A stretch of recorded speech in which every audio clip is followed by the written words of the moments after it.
Hujambo na karibu kwa mara nyingine tena mtazamaji wa The World News katika kipindi hiki cha ulimwengu wa siasa. Jina langu ni Adam Hussein.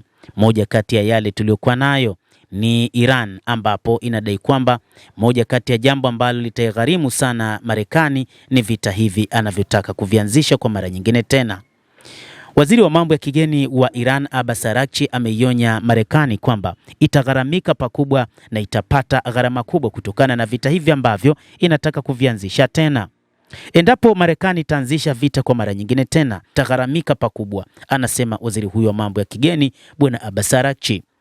Araghchi ameionya Marekani kwamba itakabiliwa na athari zinazoongezeka za kiuchumi kutokana na vita vyake vya kuchagua dhidi ya Iran. Araghchi alisema katika chapisho kwenye ukurasa wa X mnamo Ijumaa kwamba Wamarekani watalazimika kubeba gharama zinazoongezeka za mzozo na Teheran.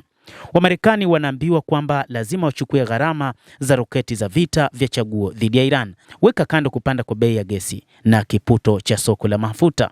Maumivu ya kweli huanza wakati madeni ya Marekani na viwango vya mikopo vinavyopanda, anaandika Araghchi.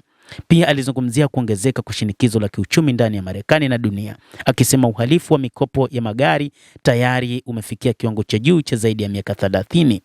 Mvutano wa kieneo umeongezeka tangu Marekani na Israel zianzishe mashambulizi dhidi ya Jamhuri ya Kiislamu ya Iran mnamo Februari 28 na kusababisha kulipiza kisasi kutoka Teheran dhidi ya Israel pamoja na washirika wa Marekani katika Ghuba, pamoja na kufungwa kwa mlango wa bahari wa Hormuz. Usitishaji wa vita ulianza Aprili 8 kupitia upatanishi wa Pakistan, lakini mazungumzo huko Islamabad yalishindwa kuleta makubaliano ya kudumu. Rais wa Marekani Donald Trump baadaye alirefusha mapatano hayo kwa muda usiojulikana, lakini rais huyo wa Marekani bado anaamini kwamba wanaweza wakarudi vitani dhidi ya Iran. Lakini jambo kubwa ambalo wakati huu wachambuzi wa kiuchumi wanasema, Marekani imetumia fedha nyingi mno katika kipindi hiki cha vita, lakini ni Marekani ambayo rais wake Donald Trump anatamani kurudi vitani licha ya kwamba hali ya uchumi ni mbaya nchini Marekani.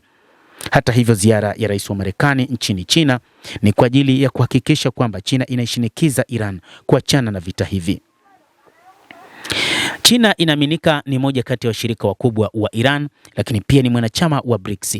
Na hivyo Marekani inaamini ikiwa China itaamua moja kwa moja kushika makali yake na kuhakikisha kwamba inaishinikiza Iran, ni wazi wa Iran wataamua kuachana na vita hivyo. Lakini baadhi ya wachambuzi wakisema kwamba wa Iran ni watu ambao kimsingi wana maamuzi yasiyoingiliwa na upande wowote. Wengi waliamini kwamba kupitia Urusi na China, Iran itaacha vita hivyo, lakini Iran imesimama imara na kuendeleza mapambano dhidi ya Marekani na Israel.